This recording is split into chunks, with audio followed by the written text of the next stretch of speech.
Ciao a tutti ragazzuoli, è da un po' di tempo che non ci vediamo, però ciò non vuol dire che non sto preparando altri video da portare nel canale. Oggi, come avete visto dalla copertina, vi voglio mostrare alcune delle nuove funzioni di iOS 16 su iPhone 13 Pro Max. Naturalmente questo vale per tutti gli iPhone che supportano iOS 16 e nulla, andremo a vedere quelle che sono le novità di iOS 16 per quanto riguarda sia la parte della grafica, ma anche per quanto riguarda le funzioni relative alla sicurezza, che sono veramente molto importanti. Iniziamo subito a vedere quali sono i primi cambiamenti di iOS 16.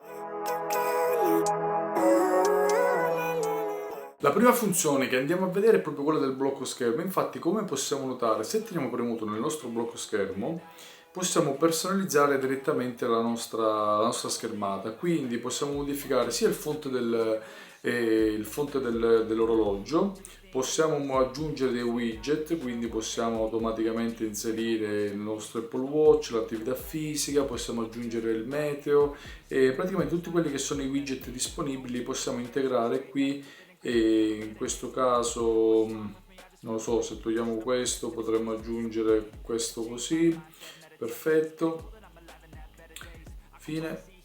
Possiamo impostarlo come coppia di sfondi, quindi praticamente adesso possiamo notare che abbiamo cambiato la nostra schermata home. Tra l'altro è possibile aggiungere anche delle foto, quindi potremmo crearlo da zero cliccando più, potremmo andare in foto, selezionare in questo caso una foto qualunque, adesso ho impostato ad esempio la mia, cliccare aggiungi, imposta come coppia di sfondo ad esempio e automaticamente è stato impostato mettendo in risalto in primo piano il soggetto e dietro l'orologio. Devo dire proprio che questa è una funzione veramente molto carina.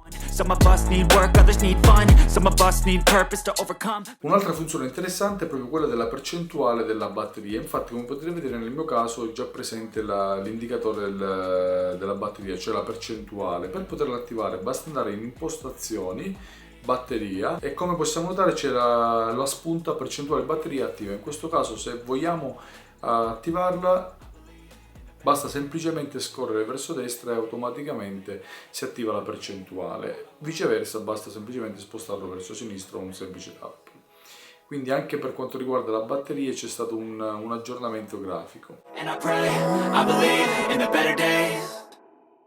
Un'altra funzione importante è quella per quanto riguarda le mappe. Infatti è stata aggiunta la possibilità di inserire in un tragitto delle soste. Per farlo basta inserire ad esempio, non so, inseriamo Roma, come se noi volessimo andare a Roma, clicchiamo in questo caso nell'icona della macchina, quindi automaticamente lui crea un percorso che va dalla posizione attuale verso Roma. Nel caso in cui volessimo aggiungere una sosta, prima bisognava praticamente cambiare l'itinerario, cioè andare dal nostro punto di partenza verso la prima sosta e poi impostare nuovamente un altro itinerario. Invece in questo caso basta cliccare aggiungi sosta, nel nostro caso ci fermiamo ad esempio a Firenze e automaticamente lui crea un percorso con l'indicazione che c'è una sosta da effettuare. E mentre se volessimo ad esempio spostare, in questo caso basta trascinare, possiamo cambiare il tipo di percorso e fa tutto in automatico. Era già presente su Google Maps, adesso è stata integrata anche su mappe di iPhone.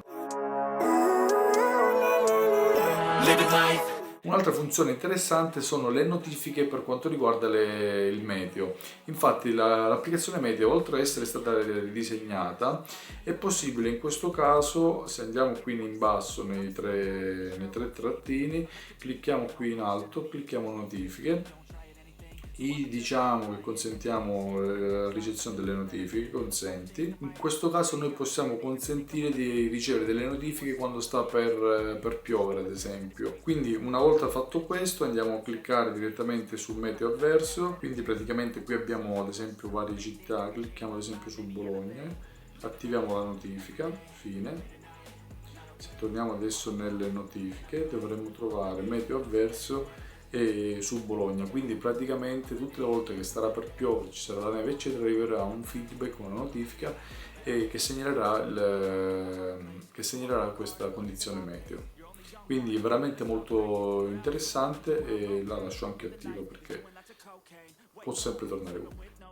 Wait, no, it's sleeping in on Sundays. I guess it's different for each of us, and that's okay. È stata anche ampliata la funzione Full Immersion. Infatti, se andiamo a cliccare in Full Immersion abbiamo più voci, ad esempio non disturbare sonno, personale e lavoro, quindi possiamo settare addirittura queste condizioni con quelle che sono le notifiche che possiamo ricevere in quella situazione particolare. Ad esempio, se clicchiamo lavoro, andiamo personalizza Full Immersion, possiamo personalizzare la schermata e tra l'altro possiamo decidere quali sono le app o le persone che possono contattarci in quelle determinate situazioni.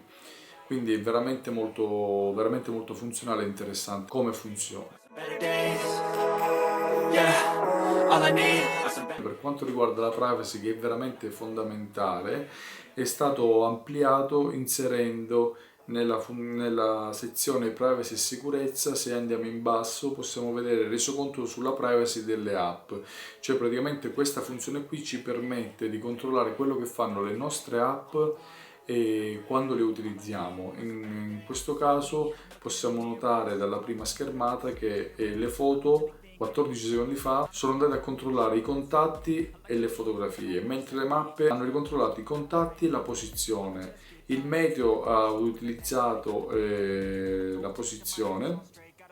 Poi oltre a quello possiamo vedere le attività di ogni singola applicazione, a quale server si sono collegati. Ad esempio, se andiamo a cliccare su Facebook possiamo vedere che hanno contattato determinati server, e così vale anche per tutte le altre applicazioni. Questo è molto utile perché così possiamo sapere cosa fanno le applicazioni, quale parte del nostro telefono stanno utilizzando. Infatti, come possiamo notare, nella parte superiore leggiamo accesso ai dati e ai sensori, quindi in questo caso il sensore di posizione eccetera. Quindi questa è una funzione che secondo me è molto importante da abilitare per poter controllare quello che fanno le nostre app.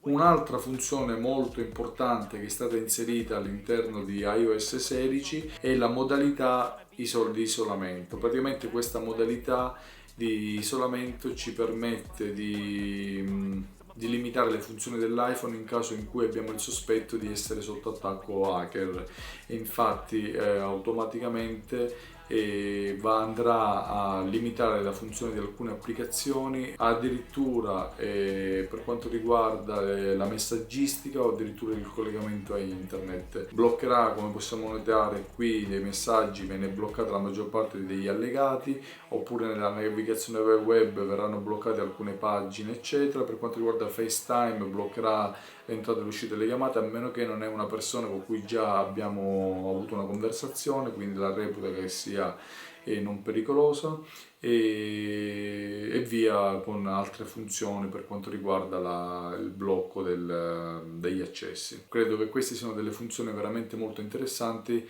in quanto ci possono proteggere da potenziali attacchi hacker. Per quanto riguarda sempre la privacy, abbiamo anche la possibilità adesso di selezionare la nostra rete wifi e conoscere la password. Per farlo basta semplicemente selezionare il nostro wifi, cliccare password, e automaticamente con il Face ID ci sbloccherà quella che è la nostra password del modem. Infine, un'altra funzione veramente importante che ci fa risparmiare veramente un sacco di tempo è quella lì dell'identificatore del testo all'interno di un'immagine, che adesso con iOS 16 è stata integrata anche per quanto riguarda la parte video. Infatti, se abbiamo un'immagine e lo selezioniamo, lui automaticamente riesce a identificare il testo. Quindi lo possiamo copiare, incollare, possiamo fare un po' quello che vogliamo con quel testo. Ma la stessa cosa vale per quanto riguarda il video. Come potete vedere, in questo momento sta scorrendo un video, il video del mio sito. Automaticamente, una volta aver identificato il testo di cui abbiamo bisogno, basta mettere in pausa, tenere premuto, e funziona praticamente come la funzione delle foto. Addirittura possiamo tradurre il testo. Come avete visto da questo video, ne approfitto per ricordarvi che hanno attivato nuovamente la promozione di Budbank. Fino al 31 ottobre è possibile attivare Budbank e ricevere fino a 200 euro di bonus, quindi fino a 200 euro da spendere come preferite. E per farlo questo è il mio codice invito. E ho già fatto altri video che vi lascerò qua da qualche parte per chi non sa cos'è Budbank.